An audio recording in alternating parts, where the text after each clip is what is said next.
और वही अगली बड़ी खबर मुंबई से सटे कल्याण से आ रही है, जहां पर कल्याण में 54 डेटोनेटर मिलने से हड़कंप मच गया है। कल्याण रेलवे स्टेशन के प्लेटफॉर्म नंबर 1 के पास ये डेटोनेटर मिले हैं। बम स्क्वाड इस वक्त मौके पर मौजूद है और सीसीटीवी की जांच की जा रही है ताकि उस संदिग्ध को पकड़ा जा सके जिसने इन डेटोनेटर्स को इस रेलवे स्टेशन पर रखा है। और हमारे संवाददाता राजीव सिंह मुंबई से हमारे साथ जुड़ गए हैं फोन लाइन पर। राजीव, अब तक पुलिस का इस पूरे मामले में क्या कुछ कहना है और क्या सीसीटीवी की जांच से कोई तथ्य, कोई सुराग हाथ लग पाए हैं?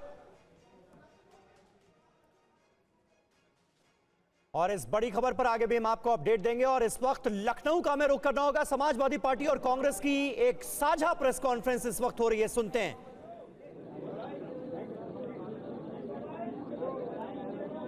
समाजवादी पार्टी के आदरणीय प्रदेश अध्यक्ष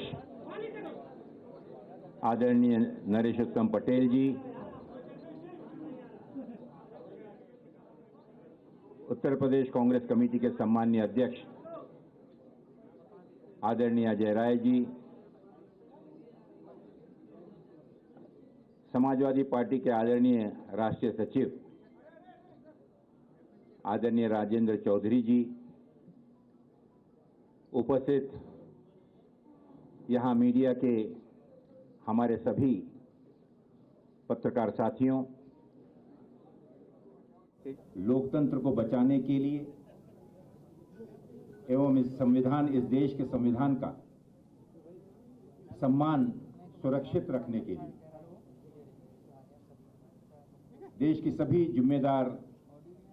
राष्ट्रीय पार्टियों ने, राजनीतिक दलों ने जो निर्णय लिया था, जिन उद्देश्यों को लेकर आज उसी की एक श्रृंखला के रूप में, उसी की एक अगले कदम के रूप में उत्तर प्रदेश में समाजवादी पार्टी और इंडियन नेशनल कांग्रेस इसमें सीटों के शेयरिंग को लेकर आगामी लोकसभा चुनाव में जो 80 लोकसभा सीटें हैं, निर्वाचन क्षेत्र हैं, उस पर दोनों राजनीतिक दलों के सम्मानीय अध्यक्षों के निर्देशानुसार एक कमेटी स्थापित की गई और उस कमेटी के माध्यम से निरंतर चर्चा करते हुए कि किस प्रकार से इस लोकसभा चुनाव में प्रभावी तरीके से सभी लोकतांत्रिक पार्टियों को साथ में लाकर हम बीजेपी का मुकाबला और किस प्रकार से उसे शिकस्त दे सकते हैं, उस पर आज निर्णय हुआ। मुझे खुशी है ये जाहिर करते हुए कि उत्तर प्रदेश में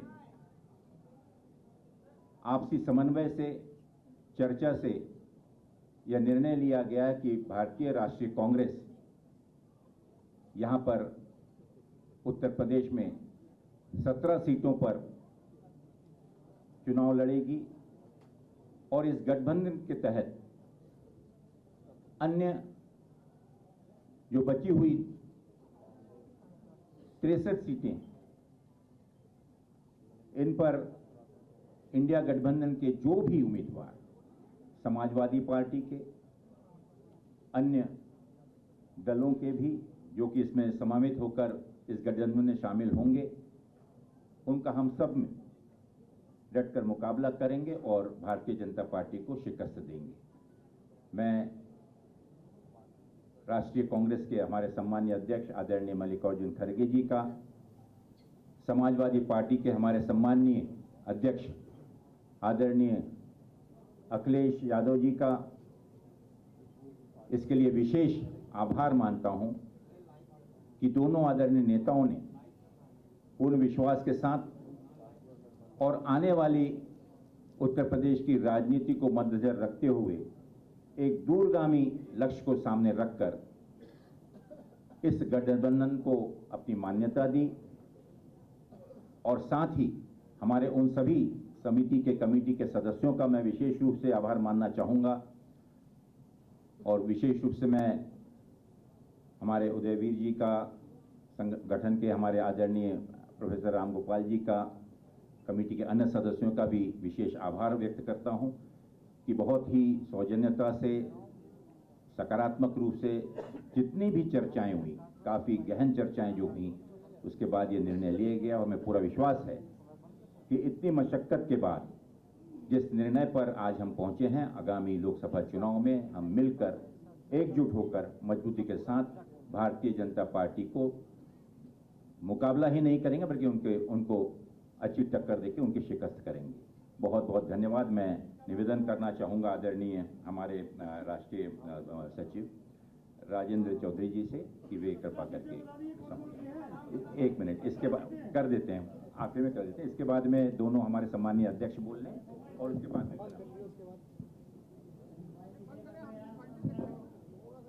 पत्रकार मित्रों, हालांकि हम लखनऊ में आप लोगों से बात कर रहे हैं, लेकिन ये संदेश, भारत को बचाने का संदेश पूरे देश में जा रहा है। उत्तर प्रदेश में 80 लोकसभा की सीट है और ये शुरू से ही समाजवादी पार्टी के राष्ट्रीय अध्यक्ष श्री अखिलेश यादव जी ने बार बार कहा कि उत्तर प्रदेश से ही केंद्र में भाजपा की सरकार 2014 में आई थी और उत्तर प्रदेश से ही 2024 में भाजपा सत्ता के बाहर जाएगी। इसी संकल्प के साथ हम लोग यहाँ आपके सामने इस संदेश को लेकर उपस्थित हुए हैं कि हालात देश के बहुत खराब हैं, किसान सड़कों पर है, नौजवान सड़कों पर है, समाज के सभी ऐसे वर्ग जो विगत 10 वर्षों से भाजपा की कुनीतियों का और उनके अन्याय का शिकार रहा है, उन सबको बचाने के लिए, भारत को बचाने के लिए इंडिया गठबंधन के इस सपने को साकार करने का हम भारत के सम्मानित मतदाताओं से और उत्तर प्रदेश के सम्मानित मतदाताओं से निवेदन करते हैं कि जो लोकतांत्रिक अधिकार आप लोगों के पास है, वोट का अधिकार, मतदान करने का अधिकार, उसका आप पूरी ईमानदारी के साथ, पूरी निष्पक्षता के साथ इस राष्ट्र को बचाने में इस्तेमाल करेंगे। हम ये भी निवेदन करते हैं मतदाताओं से, किसान भाइयों से, नौजवानों से, हमारी बहनें जिनके साथ लगातार भाजपा के शासनकाल में अत्याचार हुआ है, उन सभी वर्गों। तो यूपी में कांग्रेस 17 सीटों पर चुनाव लड़ेगी। समाजवादी पार्टी और कांग्रेस के बीच उत्तर प्रदेश में गठबंधन हो गया। एक ब्रेक हम ले रहे हैं, आप देखते रहिए TV9 भारतवर्ष।